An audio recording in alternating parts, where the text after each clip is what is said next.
Haunted library.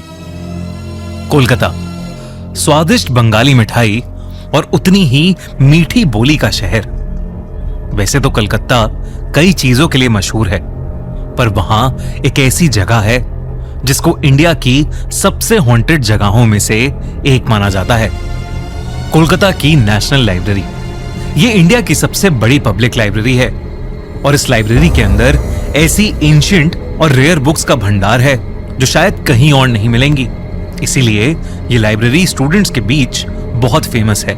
पर किताबों के अलावा यहाँ कुछ और भी है, कुछ ऐसा जो शायद हमारी इंसानी दुनिया के परे है। कुछ साल पहले इस लाइब्रेरी में एक नया सिक्योरिटी गार्ड पोस्ट हुआ था, वीर बहादुर। वीर पहले भी कई जगहों पर नाइट सिक्योरिटी गार्ड की तरह नौकरी कर चुका था और इसलिए उसे रात की शिफ्ट के लिए नौकरी पर रखा गया था। अक्सर इस लाइब्रेरी की रात की ड्यूटी करने से लोग कतराते थे, क्योंकि लाइब्रेरी के हॉन्टेड होने के कई किस्से लोगों ने सुने हुए थे। अक्सर रात में लाइब्रेरी के अंदर से फर्नीचर हिलने की आवाजें आती थी और तो और कई लोगों ने लाइब्रेरी के अंदर भटकती आत्माओं को भी देखा था। पर वीर को भूत प्रेत में कोई विश्वास नहीं था, क्योंकि नेशनल लाइब्रेरी बहुत बड़ी थी, इसलिए नाइट ड्यूटी पर अक्सर 2 गार्ड्स होते थे। वीर को वेस्टर्न लॉन की देखभाल के लिए अपॉइंट किया गया था। दिन के समय लाइब्रेरी में कई बच्चे आते थे, पर रात में लाइब्रेरी अक्सर बंद ही रहती थी। उसे बस ये ध्यान रखना था कि कोई लाइब्रेरी में रात में ना घुस आए और बुक्स चोरी करके ना ले जाए। पहली कुछ रातें वीर के लिए बिल्कुल आराम से बीती, लेकिन फिर अमावस्या की एक रात आई। वीर रोज गार्ड रूम में बैठा रेडियो सुनता रहता था, लेकिन उस रात रेडियो फ्रीक्वेंसी पकड़ ही नहीं रहा था। गार्ड रूम के बाहर दूर दूर तक बहुत अंधेरा था। वीर रेडियो के सिग्नल की खोज में गार्ड रूम से लॉन में चलने लगा, पर रेडियो की चरचराहट के अलावा कोई आवाज ही नहीं आ रही थी। बस बीच बीच में ऐसा लग रहा था कि मानो कोई कुछ बात कर रहा हो। फिर कुछ देर बाद एकदम से रेडियो से चरचराहट की आवाज आनी बंद हो गई। तभी अचानक से रेडियो में आवाज आई, टुनाइट इज माय नाइट। ऐसा लग रहा था कि कोई अंग्रेज ऑफिसर गुस्से से बोल रहा है कि आज रात वो किसी को नहीं छोड़ेगा। वो आवाज सुनते ही वीर के हाथों से रेडियो गिर गया। वो पहली बार था जब वीर को घबराहट महसूस हुई। इससे पहले कि वो रेडियो नीचे से उठाता और कुछ समझ पाता, उसे लाइब्रेरी के अंदर से बहुत तेज धमधम की आवाज सुनाई दी, जैसे लाइब्रेरी के अंदर कई सारी किताबें और बुक शेल्फ गिर गई हों। उसने दूसरे गार्ड को फोन मिलाया, पर उस गार्ड का फोन ही नहीं लग रहा था। इसलिए वीर अकेला ही लाइब्रेरी के अंदर चला गया। उसी दिन सौरभ नाम का एक 14 साल का स्टूडेंट भी पढ़ाई करने लाइब्रेरी आया था। वो एक लाइब्रेरी के अंदर वाले कमरे में अकेला बुक पढ़ रहा था। उसे बुक पढ़ते हुए पता ही नहीं चला कि दिन से कब शाम हुई और शाम से कब रात। जब वो घर जाने के लिए उठा तो लाइब्रेरी के उस कमरे का दरवाजा खुल ही नहीं रहा था। उसने दरवाजे को बहुत पीटा, बहुत आवाजें लगाईं, पर ना दरवाजा खुला और ना ही कोई उसकी मदद के लिए आया। तब अचानक से उस लड़के को लगा कि उसके पीछे कोई है। जब वो पीछे मुड़ा तो मानो उसकी सांसें ही रुक गईं।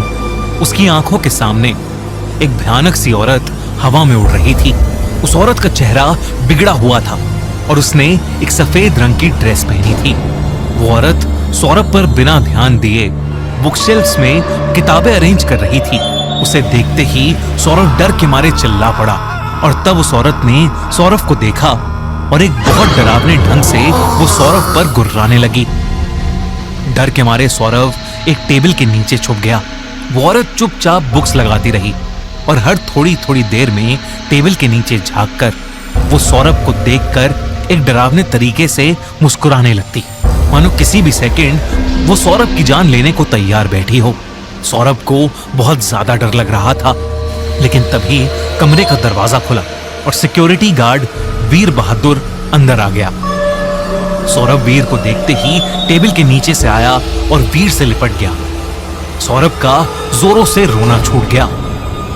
वीर उसे देखकर घबरा गया। उसे लगा कि वो लड़का इतनी देर रात वहां क्या कर रहा है। सौरभ ने पूरी घटना वीर को बताई, जिसे सुनकर पहले तो वीर के होश उड़ गए, लेकिन फिर वीर को लगा कि शायद ये सब सौरभ का वहम होगा, क्योंकि अब उस कमरे में उन दोनों को कोई औरत नहीं दिख रही थी। तभी अचानक से लाइब्रेरी के अंदर फिर से बहुत जोरों की धमधम की आवाज हुई। आवाज नीचे से आ रही थी। वीर ने सौरभ को लाइब्रेरी से बाहर भेजा और फिर वो उस आवाज के पीछे लाइब्रेरी के बेसमेंट में जाने लगा। जब वो वहां पहुंचा तो वहां एक कमरा था। उस कमरे का दरवाजा अपने आप खुल गया। वहां उसे किसी आदमी के दर्द में चीखने की आवाज आ रही थी, जैसे कोई उसे बुरी तरह मार रहा है। जब वीर उस रूम के अंदर गया तो अंधेरे में उसे ऐसा लग रहा था जैसे कोई आदमी चेन में लिपटा हो, लेकिन फिर जैसे ही उसने अपनी टॉर्च उस तरफ मोड़ी तो वहां कोई भी नहीं था। वीर को कुछ समझ नहीं आ रहा था कि उस लाइब्रेरी में हो क्या रहा है।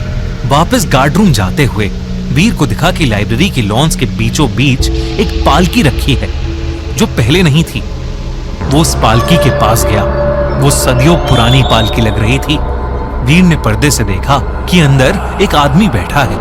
वीर गुस्से में उस पर चिल्लाया कि वो कौन है और वहां इतनी रात को क्या कर रहा है, लेकिन उस आदमी ने कोई जवाब नहीं दिया। जब वीर ने पर्दा हटाकर पालकी के अंदर झांका तो उसके रोंगटे खड़े हो गए। अंदर एक आदमी था और उसके शरीर पर हर तरफ चोट के निशान थे।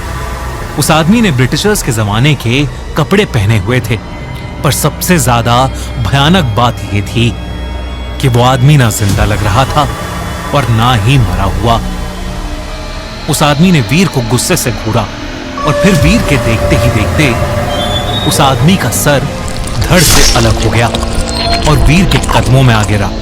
ये देखकर वीर इतना डर गया कि वो भागता हुआ सीधा लाइब्रेरी से बाहर चला गया। अगले दिन सुबह जब वो नौकरी छोड़ने लाइब्रेरी गया तो उसे वहां दूसरा पुराना गार्ड मिला। उस गार्ड ने बताया कि इस लाइब्रेरी में कई आत्माएं वाकई में भटकती हैं। नेशनल लाइब्रेरी बनने से पहले ये जगह इंडिया के पहले वाइसरॉय जनरल वॉरेन हेस्टिंग्स का घर हुआ करती थी। अक्सर उनकी आत्मा यहां टहलते हुए मिल जाती है या फिर उनकी आवाज आती है, टुनाइट इज माय नाइट। फिर जिस चोटिल आदमी को वीर ने पिछली रात देखा था वो था फिलिप फ्रांसिस, जो वाइसरॉय से लड़ाई में चोटिल हो गया था और उसकी मौत वेस्ट लॉन के बीचों बीच हो गई थी। वाइसरॉय ने उसकी जान बचाने के लिए एक पालकी मंगवाई थी, पर जब तक वो पालकी पहुंची फिलिप मर चुका था। तब से हर अमावस्या में फिलिप की आत्मा उस पालकी में वेस्ट लॉन्स में दिखाई देती है, पर बाकी रातों को जो फर्नीचर हिलने की आवाज आती है वो लेडी मेटकैफ की आत्मा की वजह से आती है। माना जाता है कि लेडी मेटकैफ एक लाइब्रेरियन थी और उनको सफाई बहुत पसंद थी, और अगर कोई लाइब्रेरी की किताबों को सही जगह पर नहीं रखता था तो लेडी मेटकैफ उसका जीना हराम कर देती थी। साथ ही उस लाइब्रेरी के बेसमेंट की भी एक कहानी है। कहते हैं कि पुराने समय में वो एक टॉर्चर रूम होता था जहां कई लोगों को चेन से बांधा जाता था और उन्हें बुरी तरह मारा जाता था। कई मासूम लोगों ने वहां अपनी जान खोई है। उनकी दर्दनाक चीखें कई बार लाइब्रेरी के हॉल्स में गूंजती हैं। इन सब कहानियों को सुनकर और खुद जीकर वीर बहादुर इतना घबरा गया था कि उसने उस दिन के बाद से नेशनल लाइब्रेरी ऑफ कोलकाता में फिर कभी कदम नहीं रखा।